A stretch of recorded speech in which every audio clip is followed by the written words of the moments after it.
একটি হাদিস আল্লাহর হাবিব সাল্লাল্লাহু আলাইহি ওয়াসাল্লাম বলেন, কাল কিয়ামতের কঠিন মুহূর্তে 7 ব্যক্তিকে আরশের ছায়ার নিচে জায়গা দান করবেন।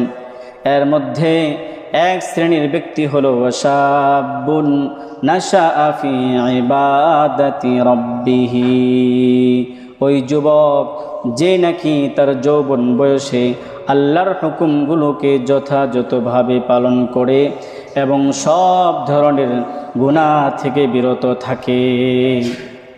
এমনিভাবে আরেক হাদিসে বলা হয়েছে, ইকদানিম খামসান ক্বাবলা খামসিন, 5টি জিনিসের পূর্বে 5টি জিনিসকে তোমরা গুরুত্ব দাও। এর মধ্যে একটা হলো কবা শাবাবাকা ক্বাবলা হারামিকা, বার্ধক্য আসার পূর্বেই তুমি তোমার জীবনের মহামূল্যবান যৌবনকালকে গুরুত্ব দাও, কারণ মানুষের জীবনের সবচেয়ে উৎকৃষ্ট উত্তম সময়